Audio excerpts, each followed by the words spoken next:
Assistiremos agora a palestra sobre o tema Visão de Futuro 2020. O Brasil vai crescer? A ser proferida pelo sócio do Instituto Áquila, engenheiro especialista em gestão organizacional, engenheiro Raimundo Godoy. Referência em gestão, Raimundo Godoy é engenheiro especialista em gestão organizacional. Participou da primeira missa de executivos brasileiros ao Japão em 1991. Lidera há mais de 3 décadas projetos de melhoria em centenas de organizações de diversos segmentos.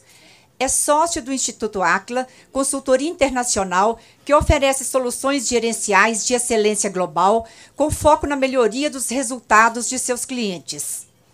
Com atuação em 15 países da América, Europa e Oceania, o Instituto Áquila possui mais de 200 projetos em carteira, apoiados por escritórios no Brasil e na Suíça. Mantém um centro de estudos em Zurique, onde são conduzidas pesquisas e desenvolvidas inovações em gestão. A equipe é composta por mais de 300 profissionais, sendo 57 sócios sêniores com elevado grau de experiência e especialização acadêmica diferenciada. A consultoria investe também na transferência de conhecimento por meio da Escola de Gestão Áquila, com um completo programa de treinamentos voltado para a aplicação prática e eficaz das soluções gerenciais no ambiente organizacional do aluno.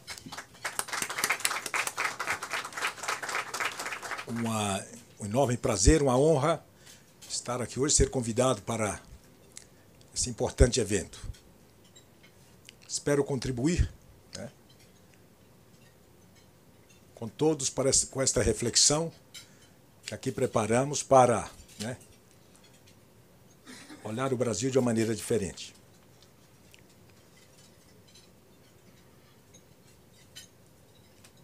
Agradeço a presença de todos. Espero que Deus, né, me abençoe, me ilumine e que me conduza aqui a uma excelente apresentação. Posso não fazer uma boa apresentação, mas me preparei o máximo para que isso acontecesse. Então, muito obrigado pelo convite. Vamos lá. Uma visão de futuro, nós fizemos há um mês, recentemente, um encontro do Áquila, e onde nós, então, lançamos a Visão de Futuro 2020, porque realmente nós precisamos de pensar um pouco além do dia de amanhã. E, então, nós estamos trabalhando muito forte para que todos os nossos clientes, nossas empresas parceiras, comecem a pensar um pouco nessas grandes oportunidades que temos. Então, a grande pergunta que nos foi feita há um mês era a seguinte: o Brasil vai crescer? Quais as expectativas? De fato, esse momento que passamos é um momento que nós vamos sair mais fortes, vamos sair mais fracos, enfim. Esse que era o nosso, assim, a pergunta que nos foi feita há um mês atrás. Então preparamos algum estudo e começamos a debater e estamos aqui hoje. Então nós vamos falar aqui dos ciclos de crescimento, que é a nossa agenda. Nós vamos falar das oportunidades de melhorias. Nós vamos falar onde o Brasil é um destaque internacional. E vamos, né, procurar aprender com os melhores. É o que nós fazemos todos os dias. A nossa história aí de consultoria, quando aqui foi apresentado que estamos em 15 países, poderíamos não estar. Mas a gente deve ter sempre uma ambição. A gente sempre tem que buscar ser, não precisa ser o maior, mas tem que ser o melhor. Então, dentro desse conceito, nós, quando construímos em conjunto aqui com os nossos sócios e em conjunto aqui com o meu parceiro Rodrigo, nós sempre tivemos essa meta, essa ambição. Nunca procuramos ser o maior, mas ser o melhor naquilo que faz. Com 2 coisas muito importantes. Uma vida muito simples e hábitos humildes. E não ter vergonha de apresentar os nossos programas e não ter vergonha de debater as nossas teses. Por esta razão, hoje somos quase 450 colaboradores, estamos trabalhando e trabalhamos nesses últimos anos em 15 países do mundo. Porque a gente, quando faz algo, tem que sair, atravessar o mar, apresentar, para aprender, trazer conhecimento, levar conhecimento, colocar nossos colegas para desenvolver e trabalhar todos os dias. Então, conceitos muito simples. Hoje melhor que ontem e amanhã melhor que hoje. Então, se nós temos 365 dias para melhorar. Então, esta filosofia de trabalho estamos implementando todos os dias com nossos parceiros, nossos clientes, de uma maneira muito simples. Tudo que é fácil de explicar, fácil de entender, difícil de explicar, impossível de entender. Então, dentro dessa simplicidade é que eu trouxe aqui para vocês algumas reflexões. Então, nós temos um ciclo de crescimento do Brasil, que nós começamos lá em 1500 e chegamos até 1930. Então, aqui nós vamos dar uma parada que nós começamos a viver de forma diferente, ver o Brasil de forma diferente. Então, nós temos aqui um momento de Vargas a Getúlio Vargas, Estado Novo e o JK. Então, a República Velha era o famoso café com leite, e a era Vargas começa. E vem com grandes coisas. Criação da CSN, criação da Petrobras. Começamos a substituir as importações. Começamos a criar uma classe operária no Brasil. O MEC foi criado, Petrobras, o IBGE, a OAB, criação da CLT. E entramos no JK. 50 anos, quer dizer, 50 anos em 5. Lança um programa de metas muito ambicioso, 31 grandes metas, tudo com para a época, uma coisa muito interessante. Na energia, o que ele ia fazer, no transporte, na indústria, como ele conseguiu. Constrói Brasília. Quer dizer, no Campeonato Brasileiro, antigamente, era Rio e São Paulo, né? Não existia o Campeonato Brasileiro, era Rio, São Paulo, Rio. Então ele leva Brasília, ele leva tudo, ele leva a receita para Brasília e deixa o custo no Rio. Então, nossa cidade maravilhosa, né? Está difícil recuperar. Então, mas quando ele leva a Brasília, ele leva o Brasil, ele integra o Brasil com a criação de Brasília, ele leva a receita e deixa o custo no Rio. Então, quer dizer, quando a gente não tem receita, os custos estão contratados, então nós entramos numa descendente muito negativa. Então, quer dizer, sempre que a gente toma uma ação, tem assim uma reação e a gente tem que minimizar essas reações. Constrói Brasília e o Brasil dá um grande salto. Olha em 30 anos como ele dá um grande salto. Ele passa daqui, olha, ele vem desde 1500 até 1930 e aqui ele dá um grande salto. Entramos agora faz aqui uma pequena situação. Aí entramos num período que nós chamamos aqui de transição. Isso não estava previsto na nossa história. Acredito que hoje tem muito comentário, muitos comentários negativos, etc. Mas a gente tem que olhar isso como um fato da nossa história e entender o que foi feito. Então aqui lança, né, um milagre econômico, um crescimento do PIB muito interessante, uma inflação também começa a aparecer, grandes obras, grandes investimentos na infraestrutura, alguns muito interessantes, outros não teve sucesso, e lança um programa, né, de desenvolvimento. Em 1975, o Brasil vai à falência, vamos assim dizer. Não produzia quer dizer, a produção nossa de petróleo é 100% dependente da importação de petróleo. Então lança, né, naquele momento, o Plano Nacional de Desenvolvimento, com 3 pilares muito interessantes, né? Os recursos minerais, a cadeia de valor da nossa mineração. Nós entramos, então, com grandes projetos na área da siderurgia e transformamos o Brasil naquele momento. O setor energético, com as fontes renováveis. O Brasil hoje é o maior produtor de álcool, né? E uma coisa muito interessante, um país alimentado você educa. A criação da Embrapa nos colocou numa posição de destaque no mundo inteiro. Então, quer dizer, naquele momento de uma grande crise, nasce um programa nacional de desenvolvimento. Então, nós tivemos aqui uma média de inflação, bens de capital, as empresas estatais crescem e obtêm grandes lucros. Isso está em toda a literatura que a gente observa nesse momento. Aí o Brasil novamente entra numa situação, né, de reflexão de novo. E vem agora o nosso terceiro ciclo, que é aquele que nós estamos vivendo, né? O Plano Real, estabilização da economia. E olha como é que nós começamos a partir de 86, quer dizer, o Plano Real nasce em 94, mas a primeira situação dele foi em 86 com o Plano Cruzado. Então, E daí veio o Plano Cruzado, o Cruzado Novo, o Plano Blesser, Plano Collor e chegamos no Plano Real. E aí olha como nós sofremos nesse momento aqui de reflexão brasileira, né? Olha como a inflação nesse período, como ela projetou, como é que ela cresceu. Depois, naquele segundo período, olha, de 87 em diante, quanto que ela chegou.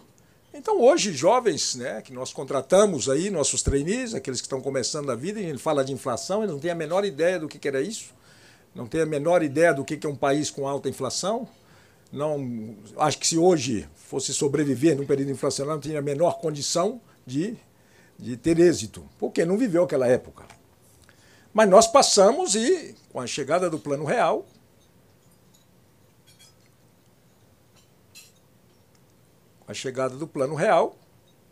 nós damos um grande golpe.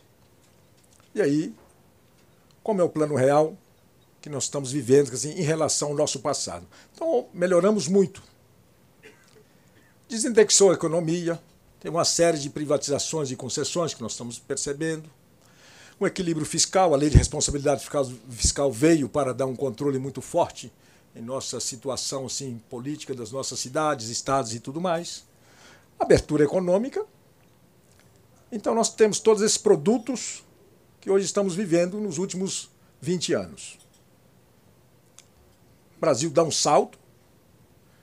Em 2006, o Brasil tinha tanto dinheiro que vamos dizer assim, né, ladrão não conseguia carregar. Né? Aí nós começamos. Então a gente erra por falta ou por excesso. Então se a gente observar 2006, nós tínhamos uma situação assim, muito confortável. E o Brasil, de fato, dá um grande salto.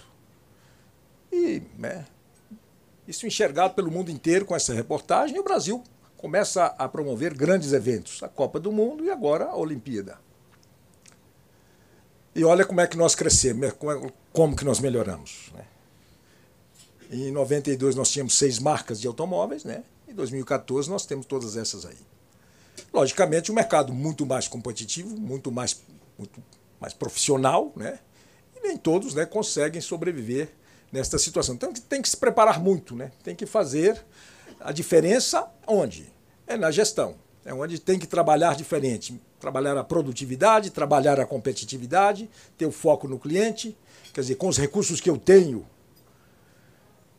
com os recursos, com o meu táxi, que pode ser um no milho, mas o outro táxi é o Mercedes, mas com o recurso que eu tenho, eu vou sempre entregar o melhor produto, eu vou sempre prestar o melhor serviço ao menor custo. Então, um mercado extremamente difícil, extremamente competitivo, eu tenho que me preparar. Então, essa é a situação e dá um grande salto. Aí o Brasil realmente vai lá para cima. Boa tarde, Paulo César. Como vai? Tudo bem? Prazer revê-lo. Então, quer dizer, dá um grande salto. E nós estamos cá em cima agora. E qual é a conclusão? Por que nós trouxemos isso aqui? É uma conclusão importante. A cada 20, 30 anos, o Brasil dá um grande salto. Depois ele entra num processo assim de reflexão e sofrimento, que mais ou menos é o que nós estamos nesse momento. A gente, a cada 20, 30 anos, começa, né, a perder um pouco as esperanças, mas é um período que faz parte da nossa história. Então, olhando, por isso que eu trouxe isso aqui, para que a gente possa fazer uma reflexão extremamente positiva. Quer dizer, essa reflexão faz parte do processo. 20, 30 anos a gente, né, para refletir. E a coisa muito importante, que nem todas as empresas passam, o desaparecimento da Varig, para mim foi um grande golpe. Porque a Varig era um ícone brasileira. Era uma empresa que todos nós tínhamos assim, um grande orgulho, mas não conseguiu passar. Então, quando a gente passa num período de reflexão, muitas empresas, muitas instituições não conseguem passar. Por quê? Porque cuida do econômico, esquece do financeiro. Então, esse assunto de gerar caixa não quer dizer que colocou dinheiro no caixa. Então, isso que nós sempre falamos com nossos clientes. Uma coisa é geração de caixa, outra coisa é o dinheiro no caixa. Quer dizer, para cada R$100 que eu vou no mercado e faço a captação no mercado, R$100 através do meu preço, através do volume, do meu mix de produtos, de fato, quanto que entra no meu caixa. Esse é o grande debate que eu sempre faço com meus clientes. para cada R$100, quanto que de fato você entra no caixa e quanto tempo demora para chegar. E essa resposta, poucos, né, presidentes, vice-presidentes, diretores me dão assim, né, de maneira assim pragmática. Essa é o grande a situação. Então as empresas precisam saber transformar o econômico para o financeiro. Então as empresas que neste momento, muitas empresas estão sofrendo, porque exatamente tem o econômico, mas não tem o financeiro. Então esse momento de reflexões é que a gente tem que parar e pensar como é que a gente faz para sair, como é que faz para avançar. Porque onde tem um problema, que nós estamos chegando com muitos problemas, na verdade, são grandes oportunidades. E aí que vem a grande ameaça, que nós vamos chegar lá mais na frente. As grandes ameaças não estão no Brasil. Nós vamos chegar lá na frente, eu vou chegar para vocês e mostrar onde está a grande ameaça. Onde nós vamos, assim, podemos perder o jogo se nós não trabalharmos como temos que trabalhar. Então, esse é o ponto. Não saber transformar o econômico financeiro é a grande situação. Agora, tem empresa que se prepara. Por exemplo, o Bertin foi meu cliente 10 anos. Peguei o Bertin com 3 unidades de abate, entreguei com 17. Abatendo 1.500 bois por dia, entreguei com 10 mil bois. Mas, sempre dizendo, onde está o caixa? Onde está o caixa? No momento que chegou 2008, não tinha caixa, perdeu o negócio. Então, aqueles 5 irmãos, onde nós debatíamos e crescemos, e pessoas que trabalhavam, entregou a gestão do caixa, perdeu o controle da gestão do caixa. Uma grande pena, que é um ícone da carne brasileira. E em 2010, o Bertin tinha 2 unidades de produção, uma no Uruguai e no Paraguai, e tinha 3 unidades no exterior. A Toledo nos Estados Unidos e a Rigamonte lá na Itália. Olha que situação. O lagarto brasileiro, que é do Nelore, quer dizer, qual é o boi ideal? O boi ideal é o Nelore de 4 dentes, 540 quilos. Esse é o boi ideal. Esse produz um lagarto que no Brasil vale mais ou menos 3, para exportar, 3 euros, 3 dólares o quilo. Mas quando você leva ele para a Itália e faz a bresaura italiana, ele passa para 34 euros o quilo. Então o Bertin ampliou essa cadeia de valor. Trabalhou no boi ideal e trabalhou lá na frente na cadeia. Então o Bertin tinha tudo isso. Exportava para 50 países do mundo, mas cometeu uma falha, que é aquela de não controlar o caixa. E quando veio o derivativo, a coisa pegou. Agora, tem empresa que cuida do caixa, que é a Votorantim. O maior derivativo do Brasil era a Votorantim, com 2 bilhões. Mas saiu disso, olha, eu paguei os 2 e ainda tenho 8 no caixa. E comprou a Aracruz. Viu? Você é da Cenibra, mas Votorantim é um cliente nosso. Então, lendo a história do nosso finado Antônio Hermílio, que vale a pena, você vê como que ele construi. Vale quanto pesa. O que é que pesa? Pesa é o que você tem no caixa. Vale quanto são 96 empresas e um exemplo de empresa, quer dizer, de empresário do Brasil. Quer dizer, que você, quando lê a história do Grupo Votorantim, a preparação, a formação, a luta, a simplicidade, você chega à conclusão de realmente eles trabalham com a visão de futuro. Então, hoje, quer dizer, veio também estável, pode estar, mas você tem que ter o lastro. Então, se você não você faz operações na sua empresa e o quê? Esquece do lastro. Então, quando vem uma situação de uma adversidade, você perde o jogo. Então é importante ter o lastro. Se eu quero fazer um investimento, onde está o lastro? Eu posso fazer com recurso próprio ou recurso de terceiros, mas onde está o lastro? Nós brasileiros, nossas empresas, pelo menos quando eu chego numa empresa, começo a debater com um cliente, começo a construir um relacionamento e eu pergunto, onde está o lastro? Então esse tema alavancagem, essa coisa de está alavancado, etc., isso aqui me dá um arrepio como prestador de serviço. Eu vou ao debate, eu vou ao estresse com o corpo executivo dos clientes para evitar esse tema alavancagem. Eu preciso ter lastro. E aí um exemplo que nós temos. Então hoje nós estamos com essa situação e aí nós começamos a ver algumas empresas que no passado, né, foram assim um exemplo para todo o Brasil, toda em siderurgia, nós sentimos essa situação aí também, né? E as oportunidades, que muitos veem como grande problema. Agora, se eu tenho lastro, se eu estou capitalizado, isso tudo é oportunidade. Com a questão cambial, as empresas brasileiras hoje valem muito pouco. Valem muito pouco. Há um ano atrás nós tínhamos R$1 para mais ou menos $1 para R$2. Hoje nós temos $1 R$3. Uma empresa que valia 100 milhões de reais, em dólar valia 50 milhões de dólares, hoje vale 30. Então, em dólar, isso hoje nós estamos aqui entregando e corremos. Essa é a verdadeira ameaça que nós temos. Esse é o ponto que nós precisamos refletir sempre. Nós temos muitas oportunidades que o Brasil está nos oferecendo, mas a gente deixa passar. Então vamos lá, onde é que nós temos aqui oportunidades? Como eu já falei, né? Tem que ter o quê? Está capitalizado, tem que trabalhar a capitalização. A gente não pode facilitar com isso. A empresa que, por exemplo, cidadão, família, que para comprar um pão compra no cheque especial ou no cartão de crédito, a situação fica muito difícil. Vale também para as empresas. As empresas precisam cuidar do seu lastro, porque senão não consegue sobreviver. Então, aí, olha quanta oportunidade nós temos na infraestrutura. Recentemente vimos vai sair 14 novas rodovias de concessão. Quanto é que nós vamos participar? Nós vamos participar desse momento ou não? Então tem uma grande oportunidade. Questão da educação. 8 estados estão ainda em situação que podem melhorar muito. Estamos atentos a essa cadeia de valor.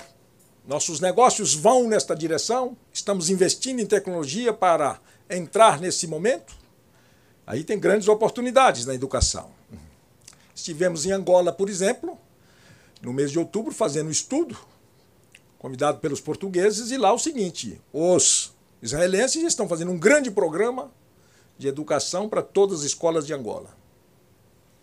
E eu perguntei que tipo de programa é este. Então, jantamos lá com o empresário português, e ele, como todo português, não é mesmo, Leonardo, que lá estava, falou português, não entendi nada, porque o português, né? Ele falou, nós jantamos, eu dei vinho para ele, ele falou, mas nós não entendemos nada, né, Leonardo?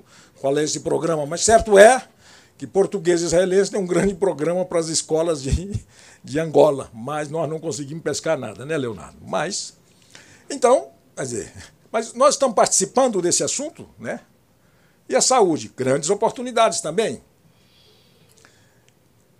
Nossos negócios estão trabalhando nesta direção de fazer parte dessa cadeia de valor. Tem outras grandes oportunidades aí. E o IDH, melhorar o IDH. Também temos produtos que possam, né, participar desta cadeia de negócios. Nós temos tecnologia para oferecer ao mercado dentro dessa direção.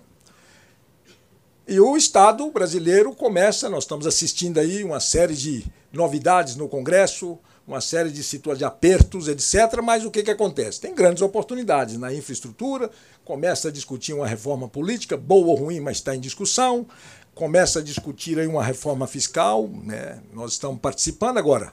Temos aí condições de apresentar produtos, serviços para ter um Brasil mais justo, um país mais seguro. O que nós temos de produtos e tecnologia para trabalhar nessa cadeia de valor da segurança?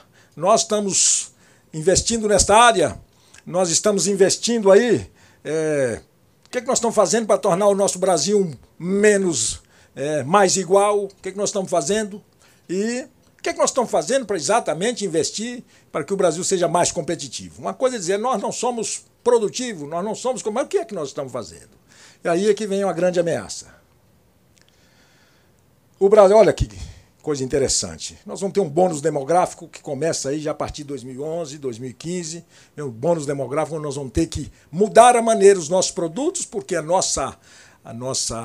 nossos colegas, os nossos irmãos passam de uma faixa etária para outra e começam a consumir outras coisas. Então temos aí um bônus demográfico muito interessante. Agora, o que estamos fazendo para aproveitar essas oportunidades que estão, né? Então, a partir de 2040, nós temos assim outro tipo, né, de brasileiros, né? Hoje nós temos brasileiros aqui, estão passando para cá e virão para cá. Mas o que nós estamos fazendo com a visão de futuro? Então, quando ele fala Brasil 2020, como que eu posso antecipar? Como que eu posso atravessar as montanhas de Minas Gerais? Minas Gerais tem uma característica muito interessante, né? Quando você passa uma montanha, vem outra, né? Quando você passa outra montanha, vem outra. faço um parênteses aqui, né, que o programa de gestão, quando os japoneses começaram em 1980, só deu certo no Brasil, em Minas Gerais. Não é isso mesmo? Só no Brasil e Minas Gerais. O programa começamos, que a JUSE, União de Cientistas e Engenheiros Japoneses, começou em vários países. Começou na Colômbia, no México, na Argentina e no Brasil. E no Brasil começa em 3 pontos. Na Fundação Vanzolini, em São Paulo, começa lá no Rio Grande do Sul, né, com o PGQP, né, professor? E começa na Fundação Cristiano Ottoni, que aqui está o nosso professor Botrel, né? O homem dos convênios. Participou de todos os convênios, né, da Fundação Cristiano Ottoni, com os japoneses. Ele liderou 11 missões ao Japão, não é isso, professor? Organizou mais 22. Está aqui. Mas o programa, né, professor, deu certo em Minas Gerais. Por quê? Por que a gestão só funciona em Minas? Porque Minas, o mineiro sabe que atrás de uma montanha vem outra, e para passar uma montanha, se o tempo estiver seco, ele tem uma estratégia, se estiver chovendo, tem outra estratégia. Por isso ele tem que cuidar dos relacionamentos. Por essa razão que o Brasil passa por Minas Gerais. E a gestão teve o grande evento dela no Brasil e Minas Gerais. Então, hoje nós temos aí grandes empresas. Fundação Dom Cabral é uma delas, né? E grandes outras empresas que trabalham nesse setor, porque o mineiro tem essa característica de cuidar dos relacionamentos, saber se relacionar, que é uma vantagem que nós temos. Então, sabendo disso, né, nós temos que nos preparar. Olha quantas oportunidades nós temos mudando o nosso mix de produto, nossa tecnologia, preparar as nossas fábricas para que isso aconteça. Preparar nossas lojas, nossos postos de atendimento ao público. Como nós vamos nos encantar? Não mais satisfazer o cliente. Temos que encantar. Como nós vamos fazer isso? Como nós estamos nos preparando para mudar o nosso perfil de atendimento, nosso perfil de exigência de nossos futuros clientes? Temos um cliente no setor de concessionário que, há um tempo atrás, as grandes vendas eram o quê? De veículos, né, que se chamam popular, mas veículos aí com certas características. E aquele que comprava o seu veículo 0 km a primeira vez, quando ia à concessionária, levava toda a família para fazer a revisão. Porque ele queria mostrar à família que ele podia ser bem atendido. E vários concessionários não prestaram atenção nesse detalhe. E então perdi o cliente. Aqueles concessionários que passaram a entender que o perfil mudou, trouxe todos os clientes e hoje estão aí numa situação, apesar de uma queda acentuada da venda de veículos neste momento, estão aproveitando essa oportunidade, porque aquele cidadão vem agora trocar o seu seminovo por um novo, porque ele está exatamente satisfeito com o atendimento. Então não basta atender clientes, tem que encantar os clientes, tem que ter clientes fiéis. Então aqui nós temos uma grande oportunidade. O mundo muda também, de 7 para 9.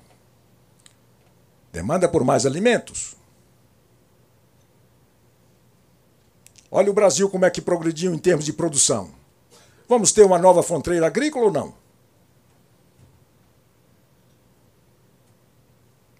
Hoje nós temos toda essa área aí que é mais ou menos com baixa produtividade. Falta o quê? Água. Mas essa é uma tecnologia que muitos já dominam. Nós, ao invés de investir em tecnologia, buscamos o caminho mais fácil, que é transpor o Rio São Francisco. Ao invés de nós desenvolver tecnologias, nós fomos o quê? O caminho mais fácil. Faz um buraco, tira a água daqui e leva para lá. Até hoje não saiu do papel. Gastou bilhões e bilhões. Mas aí muitos países dominam essa tecnologia. Então nós temos no Brasil uma grande nova fronteira agrícola que nós podemos explorar. O que falta? Água. No Nordeste, não sei se os senhores conhecem, os senhores viajam por lá, mas quando dá um pingo d'água, floresce. Aquilo vive uma condição assim, subhumana. Mas deu um pingo d'água, 3 pingos, então nasce já uma planta interessante. Então, se nós, vamos ter uma nova fronteira agrícola, basta investir em tecnologia. Mas aí é que vem a grande ameaça. Os chineses já viram isso. Quando eu vi o chinês chegando aqui, eu falei, mal assunto este. Mal assunto esse assunto de chinês. Vamos ver o próximo slide. Olha lá o chinês. Então aqui é que está a grande ameaça. Empresários, empreendedores brasileiros, se nós não ficarmos atentos, nós vamos virar que cada brasileiro vai levar para sua casa 2 chineses. Esse aqui é o problema. Agora, países da América do Sul já acordaram. Peru, Colômbia, eles já começaram a mudar o negócio. setembro do ano passado, nós fizemos uma grande apresentação para presidentes lá em Cali, na Colômbia, sobre a gestão do futuro, os verdadeiros donos do seu negócio, e a coisa começa a caminhar. Agora, dia 19, estaremos de novo lá em Medellín, mostrando para eles a gestão do futuro, o que deve fazer, e os colombianos já começam a mudar o negócio, os peruanos também. Mas nós ainda estamos assim, meio dormidos, nós estamos distraídos. Nós não estamos... Quer dizer, esse assunto do chinês aqui, isso é uma coisa assim, muito ruim para nós empreendedores. Porque nossas empresas hoje, com essa questão cambial, vale muito pouco. Esse é o ponto. Se nós pensarmos na indústria automobilística, logo quando começou o real, nós perdemos a COFAP, perdemos a Metal Leve, ícones da indústria brasileira. A COFAP tinha o melhor amortecedor do mundo, aquele linguicinha que tinha aí na... Nós perdemos isso. Perdemos a Metal Leve. Então nós perdemos a série de tecnologia. Então, qual é o grande problema de um país? É quando ele não tem tecnologia, quando ele não detém patentes tecnológicas. Aí você é obrigado a pagar. É aquela velha máxima. Quem não tem conhecimento, nada substitui o conhecimento. Não é isso, professor? Disse o grande Kaori Ishikawa, né? Nada substitui o conhecimento. Agora, se você não sabe, tem que aprender, então tem que pagar. Esse é o grande problema da indústria brasileira. Da nossa capacidade de transformação de matérias-primas em produtos altamente tecnológicos. Comprar um televisor da LG coreana é duro, mas qual é a brasileira? Onde é que está o componente brasileiro? Não tem. Então nós passamos a régua para baixo. Agora a questão qual que é? A questão industrial de transformação nossa, quando a régua chega no chão, o que a gente faz? Abre um buraco para ela seguir? Não tem jeito. Então esse é grande... Eu quando fiz questão de ficar atento a essa visita do primeiro-ministro aí chinês, e olha quanto dinheiro não vai despejar aqui, né? 50 bilhões. Então, de dólares. Então, nós precisamos ficar atentos. Essa é a verdadeira ameaça para nós, empresários e empreendedores brasileiros. Trabalhar para chineses. Então, esse é o ponto. Aqui é a verdadeira ameaça. Aqui que nós temos que ficar atentos, porque senão nós perdemos tudo aquilo que nós já construímos ao longo dos anos.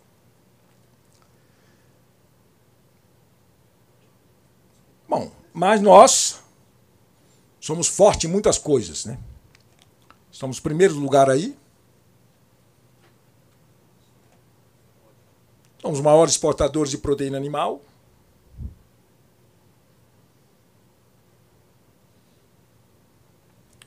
Esse Nelore, importado da Índia, encontrou aqui uma coisa, né? Transformamos isso numa genética. Não sei se os senhores participam, eu gosto muito desse setor. A última exposição ali do nosso amigo na exposição lá de Uberaba, onde a gente vê realmente a genética funcionando, né? Isso é uma coisa muito interessante. Olha como é que nós melhoramos. Em 93, um parente próximo nosso tinha a opção de comprar uma propriedade lá na região de Coromandel, né? Coromandel, e 300 hectares, e precisava de 15 mil dólares. Naquele momento, nós fizemos um apanhado na família e ajudamos a comprar 300 hectares por 15 mil dólares. Muito bem. Aí um dia o parente nos convidou para conhecer aquilo. Quando eu cheguei lá, olhei e falei assim, meu Deus, isso aqui não tem futuro nenhum. Nenhum. Aí perguntou, o que você achou? Eu falei assim, olha, quem compra a terra não erra. Muito bem, aí vem o ouro verde, chamado soja. Aquela terra, do jeito que era, é um campo de futebol. Veio a tecnologia do ouro verde, que é a soja.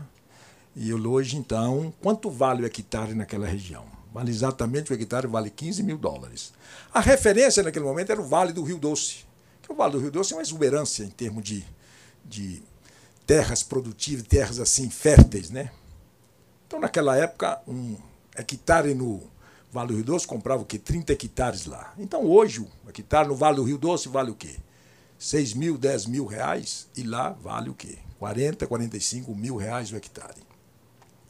É o ouro verde. Está aí, ó. Bom, no setor financeiro, somos muito fortes. Referência mundial no combate à pobreza, porque o país alimentado educa-se, né? Referência mundial no setor de papel e celulose, 100% das nossas florestas renováveis, 100%. Isso nos dá uma vantagem competitiva, uma qualidade enorme, tanto que o setor está com grandes investimentos, não é, presidente? Grandes investimentos, porque aqui realmente é um ponto de destaque. E o primeiro lugar no empreendedorismo. Mas nós temos que empreender aonde realmente agrega muito valor. Nós somos empreendedores, mas temos que empreender onde agregamos muito valor, né? E o que precisamos fazer para aprender, né? Aí tem um grão de milho. Milho no espanhol é maíz, né? Não é, professor? Maíz, mais, né? Um grão de milho dá um pé de milho, que dá uma espiga. Então contamos ontem, né, Paulo? 630 grãos. Então nós precisamos, como empreendedores, aprender a multiplicar os nossos negócios, aprender a investir em tecnologia, inovação e desenvolvimento, porque esse é o caminho, né? E nós temos que ter grandes ambições. Então, quando a gente fala assim, trabalhamos aqui em 15 países do mundo, por que nós temos que fazer isso? Porque gestão é muito dinâmica. Nós temos que buscar o melhor. Nós temos que buscar onde está o conhecimento. Para isso tem que investir muito. Então, quer dizer, nosso ACLA investe 6% da receita em pesquisa, inovação e desenvolvimento. É o ponto que nós temos que fazer. Hoje nós estamos fazendo um trabalho, né, no metrô do Rio, preparando lá para as Olimpíadas, e temos um consultor nosso residente onde? Em Londres. Em Londres, para entender, porque a última Olimpíada foi lá em Londres, e o metrô de Londres é uma referência. Para que gastar esse dinheiro? Na visão simplista, na visão do dia de amanhã, não justifica, mas numa visão de futuro, é muito importante entender. Ano passado fizemos contratamos um especialista em logística lá no Canadá, para entender como que ele faz a distribuição em um país onde 50% do tempo é gelado. Fomos duramente questionados, não questionados, mas assim, demandados, por que contratando um especialista de logística para pesquisar o mercado canadense, se lá é 50% gelado? Eu falei, eu quero saber como é que quando ali está naquela neve, naquela altura, ele consegue entregar os produtos. Isso é que me interessa, porque aqui nós não temos isso, mas nós temos uma grande lacuna no transporte logístico. Os custos altíssimos. Levar e trazer, nós somos um país continental, tem que levar coisa, trazer coisa, isso custa muito. E esse custo não agrega nada ao produto. Então, como nós podemos apresentar soluções gerenciais para a logística, sabendo que todos os brasileiros vão para lá, vêm para cá, vai para ali, vem para aqui. E muitas empresas do setor estão desaparecendo. Por quê? No passado, um do Nordeste pegava um ônibus em São Paulo e ia lá para Caruaru, 3, 4 dias. Hoje ele vai de avião. Essa empresa agora o que vai fazer? Então, não tem mais passageiro. Se ele compra com antecedência, vai de avião. Então tem enormes oportunidades na área de gestão dentro do setor logístico. Então fomos lá aprender. Aprender o quê? Como que quando 6 meses é neve pura ele consegue fazer a distribuição? Quais são as ações preventivas que ele toma para que, não importa onde esteja aquela cidade, o produto dele está lá. Vamos lá aprender isso para trazer, guardadas as proporções, como fazer isso no Brasil. Então, quer dizer, a gente tem que investir o quê? Em conhecimento, inovação. Então, precisa ter grandes ambições. Então, aqui é um ponto. Não podemos mudar o nosso passado, mas temos condições de criar um futuro infinitamente melhor do que o nosso passado. Essa é a grande oportunidade que temos todos os brasileiros diante desse cenário que, nesse momento, estamos participando. Então, nós precisamos ter exemplos, né? E aí tem esse cidadão. Passei a entender a vida desse cidadão, que era extremamente, né, exigente, perfeccionista, e ele realmente fez a diferença. Então, olha o que ele foi, né?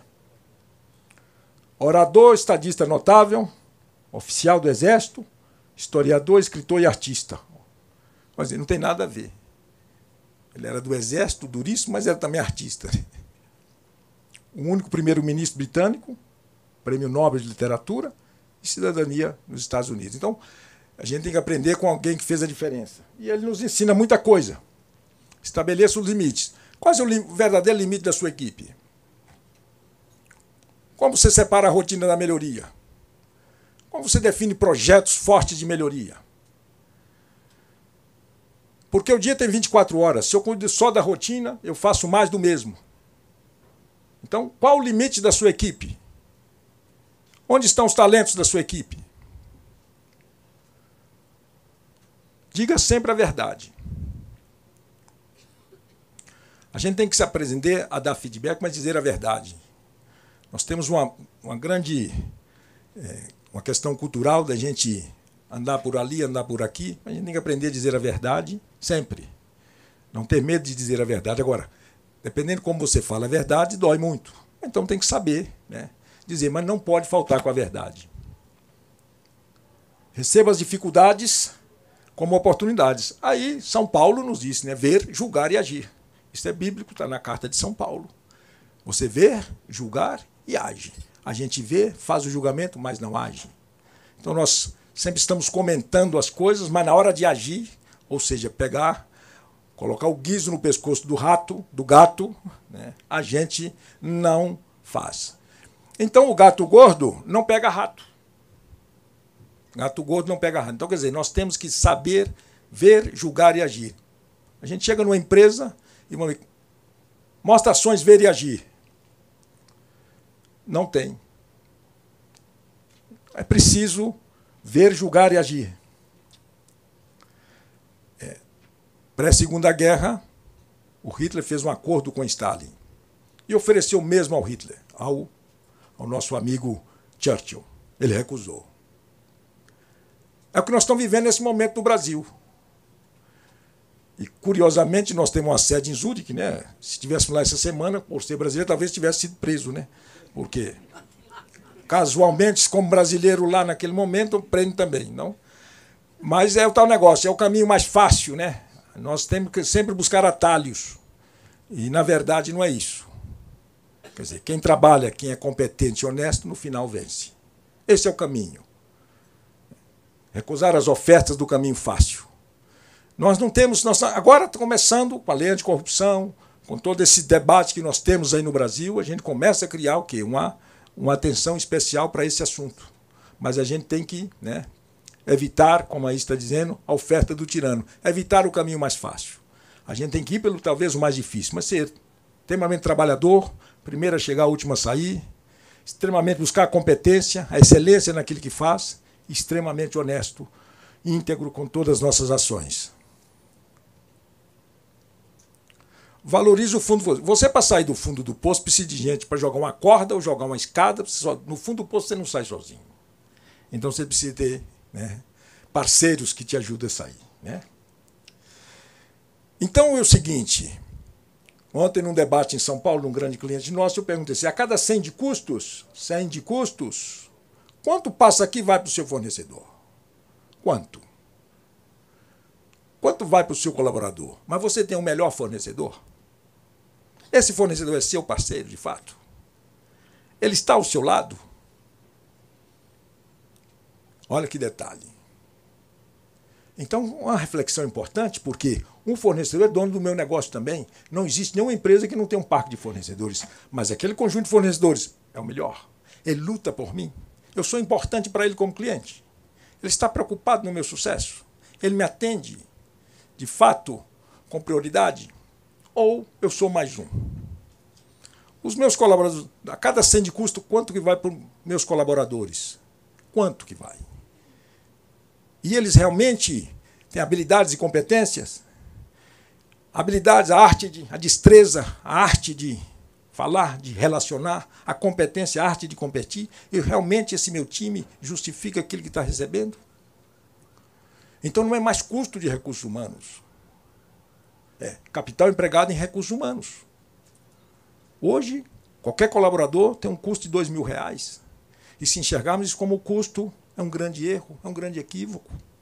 É um momento que a gente tem de pegar os nossos recursos humanos e colocar para produzir, a multiplicar o seu conhecimento como o grão de milho. Quantos projetos de melhoria nossos colaboradores estão oferecendo para a nossa organização? O quanto de fato eles vestem a camisa? Então, são pontos assim importantíssimos. Você só sai do poço com parceiros bons, senão não sai. Não tem ninguém para te jogar uma corda ou jogar uma escada. Você só tem que sair com bons parceiros. É o fornecedor que te ajuda, é o colaborador que dá um sangue a mais, é o cliente que te dá a preferência. Então você tem que valorizar quando está no fundo do poço. É aquela velha, né? Valorize tudo quando estiver subindo, porque quando estiver descendo vai encontrar com todo mundo, né? Aceite as incertezas, né? O mercado é um conjunto de certezas. Eu sempre faço isso no debate comercial, como nossos gerentes, diretores de comercial, marketing, etc. Eu falei, qual é a certeza que você vai bater as metas do mês de junho? Qual é o mês? Meu mês M é o mês de maio. Mês M mais 1, o meu futuro é o mês de junho. Qual é a certeza que você me dá que você vai bater essas metas? Com qualidade e produtividade. Ou seja, o melhor preço, o meu melhor mix, meu melhor volume e minha carteira de clientes. Quantos clientes eu tenho, né, que sustentam o meu negócio e que, né, dão a imagem da minha empresa? Como você segmenta isso? Mas qual é a certeza que você tem que você vai bater suas metas? Então, o mercado é um conjunto de certeza. No mercado, o não está garantido. A gente vai fazer uma visita a um cliente, o não está garantido. Vamos lutar por um talvez. Vamos garantir a próxima agenda. Então, esse é o ponto. Aceite as incertezas, faz parte do processo.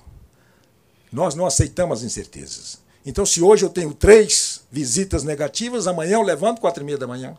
Vou estudar. Cada visita é um aprendizado. E o Brasil vai crescer ou não? Fracasse e aprenda. Foi no poço, caiu, né? Alguém te tirou de lá, mas não pode ser um tapinha nas costas. Por que eu caí lá naquele poço? O importante não é quantas vezes você cai, mas sim quanto levanta. Né? Tolerância zero com erro velho. Por que a gente tem que usar? Por que o japonês fala muito isso, olhar as 3 gerações? Passado, presente e o futuro. A gente não muda o passado, ele faz parte da nossa história, mas o passado é para entender os nossos erros. Eu quero melhorar, estou aqui, quero vir para cá, melhorar é muito difícil. Quantos 1º de janeiro nascem, vou agora melhorar? E daí, no dia 4 de janeiro já esqueceu aquela meta que tinha. Porque melhorar é difícil. Por que é difícil? Porque eu não tenho tolerância zero com erro velho. Eu aprendo com meus erros.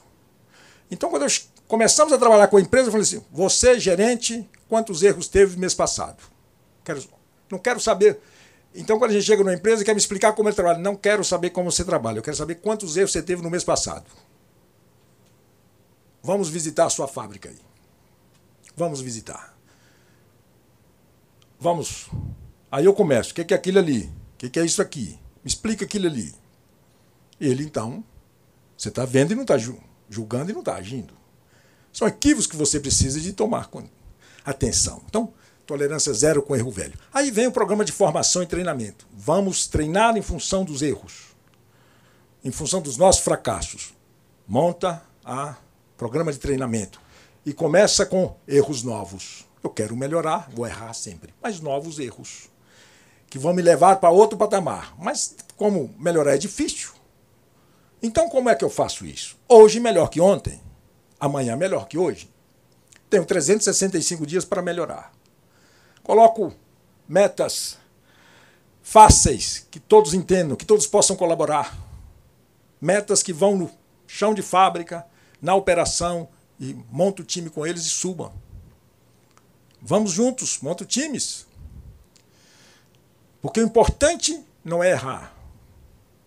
O fracasso total é persistir no erro. É não ter força para sair daquela situação. O que é gerenciar? Gerenciar é enfrentar e resolver problemas, não importa o tamanho dele. Não importa o tamanho do problema. Eu estou pago para gerenciar. O que é isso? Enfrentar e resolver problemas. Por quê? Se vem um problema, eu deixo para amanhã, amanhã vem outro, tenho 2, no final do mês tem 30. Aí eu vou o quê? Explicar por que não melhorei. Quantas reuniões nós não temos onde é um setor de explicações de por quê.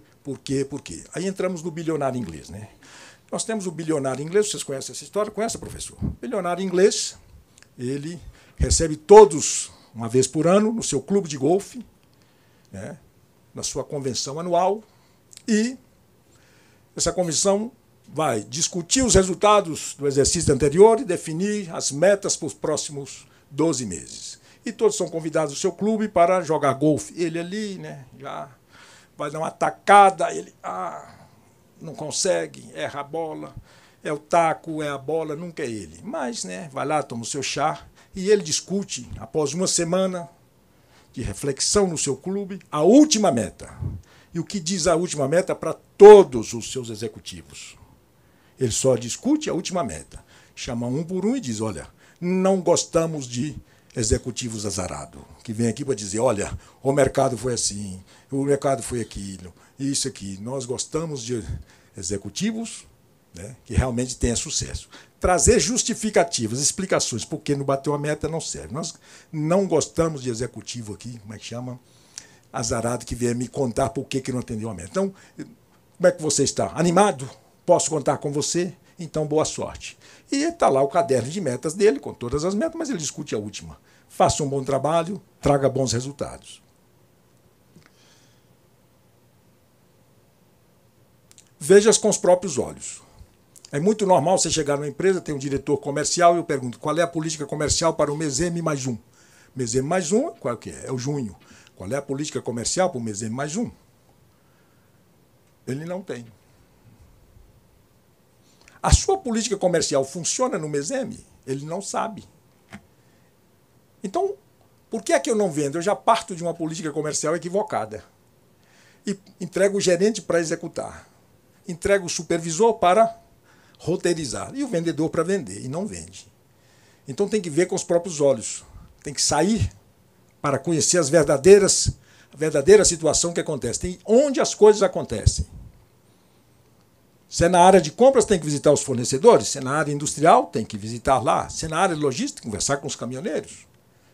Tem que ir onde as coisas acontecem, porque é aí que faz a diferença. Adapte-se ao momento e ao local. Por que nós não temos o avião, né, Rodrigo? É uma pergunta, né? Por que o Áquila não tem um avião, não é? Que a gente tem que ir para Bahia, tem que ir para Fortaleza, tem que ir para o Rio Grande do Sul, tem que ir para lá. Por que não compra um avião? Nós perdemos uma grande oportunidade de ir no aeroporto e encontrar os nossos amigos. Não é isso? Ué. Já pensou comprar um avião, andando sozinho, vendendo para eu mesmo? Conversando comigo? O que eu ganho com isso? Então a gente ia adaptar o local. Mas os aeroportos estão cheios. Ótimo, mais gente. Mais gente. Quem sabe não encontro um ali, não fazemos um negócio. Ué. Mas os aeroportos são, né, terríveis. Ótimo. Tem gente ali protestando, você também participa um pouco, mas tem sempre alguém que você pode, né, criar um relacionamento. Então a gente tem que adaptar no local que a gente está. Né? Mas tem que estar preparado para o quê? Para cultivar o relacionamento, coisa que nós mineiros sabemos fazer com muita elegância. Primeiro, aceitação. Aceita o fato. Resposta rápida, não ficar justificando. Nós temos uma maneira, isso faz parte também da cultura nossa, de ficar justificando as coisas. Aceite o fato. É uma resposta rápida e toque o barco. Aí que vem uma coisa muito interessante. Quando o mercado está puxando, nem todos ganham. E quando o mercado está, vamos dizer, em crise, nem todos perdem. Nós temos que vencer sempre. Quando o mercado está puxando, eu tenho que ser o melhor deles. Quando o mercado está, vamos dizer assim, os nossos clientes sumiram, eu tenho que buscar os meus clientes. Quando o cliente não quer comprar, o que eu tenho que fazer? Vendo para ele. Porque quando ele quer comprar, ele me chama pelo telefone. Né? Quando o cliente não quer comprar, vendo para ele. Então o importante é o seguinte, não importa o mercado. Eu tenho que vencer sempre. Né? Vi e venci. O Brasil vai crescer. Eu não tenho nenhuma dúvida que o Brasil vai crescer. Agora, vamos participar desse crescimento ou não? Nós vamos aproveitar ou não as oportunidades? Porque eu não falei aqui de crise. Porque onde eu falo que eu vejo crise, eu tiro o S e passo a criar alguma coisa. Então, para esse encontro aqui com vocês, né, o que eu criei aqui, né, Paulo? Criei um filme que eu deixo para vocês aqui. Eu não sou nenhum ator, não sou nada, mas eu falei, vamos criar um filme, né? Que vocês podem levar como uma reflexão de uma pessoa que nunca fez isso. Eu nunca fiz isso, né, Paulo? Mas, para esse encontro, tomei a liberdade, né, Paulo, de deixar isso aqui para vocês, né, de forma amadora, cheio de críticas, né? Alguns vão gostar, outros não, mas não importa. O importa é que você tem que criar algo, sair da caixa e fazer algo que possa ter utilidade para alguém.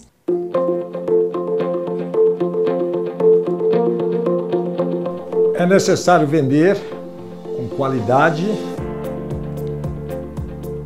preços bem posicionados, explorar ao máximo o meu mix de produtos, desenvolver minha carteira de clientes, treinar a minha equipe comercial. Por essa razão, preciso desenvolver a previsão de demanda. Trazer para o debate do dia a dia o marketing estratégico, o marketing tático e o plano de vendas. Como implementar um programa estrutural de gestão da demanda. Meu objetivo é vender com qualidade, quantidade, preços firmes. Esse é o meu objetivo. Como organizar isso de forma integrada? Então eu estou aqui no mês M. E o meu marketing estratégico está numa visão do M+12 ou M+24, dependendo do mercado que eu participo, do segmento que eu participo. O que é que faz o marketing estratégico? Em função de todas as variáveis, ele estuda os novos mercados, que tipo de novos produtos, novos concorrentes e novas tendências. Traz todas essas novidades, simula os impactos e traduz isso em relação ao que eu faço hoje no plano comercial, no plano de vendas diário. Feito isso, vendo as melhorias que eu preciso fazer, eu tenho que começar a praticar, ou seja, passo para o marketing tático. E tem uma visão do mês M+6 ou M+12, dependendo do segmento que eu estou atuando. Que tipo de promoção preciso fazer? Qual a campanha publicitária preciso desenvolver? Que tipo de eventos devo participar? Onde devo testar esses novos conceitos? Que tipo de mercado preciso priorizar? Quais os clientes preciso desenvolver? Que tipo de relacionamento preciso criar?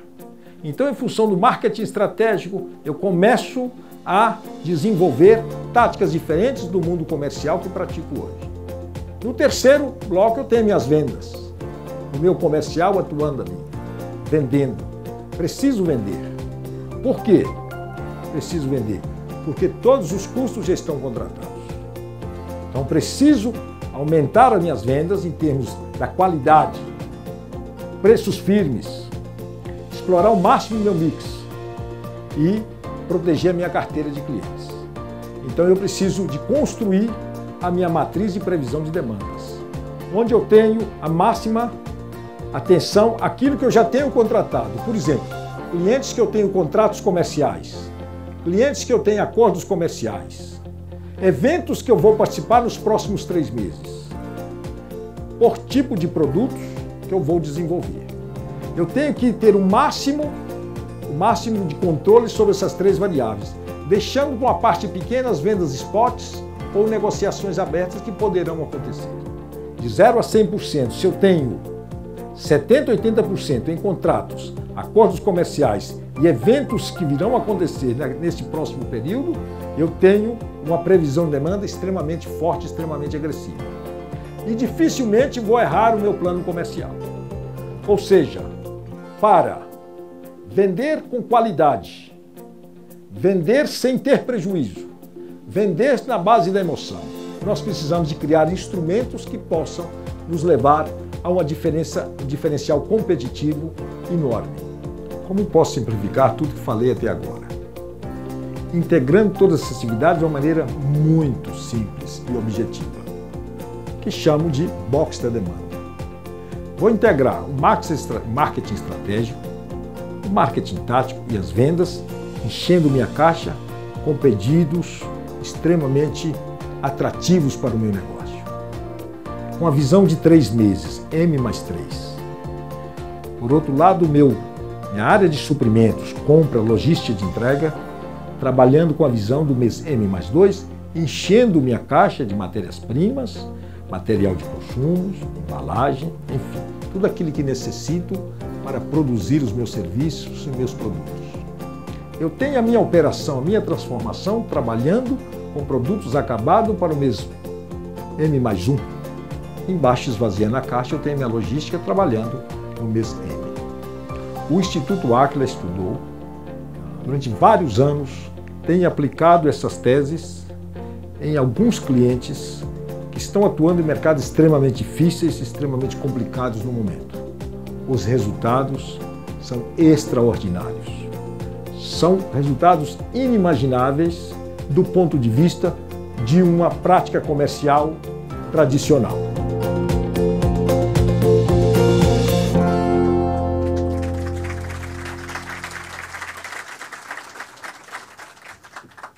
É preciso inovar.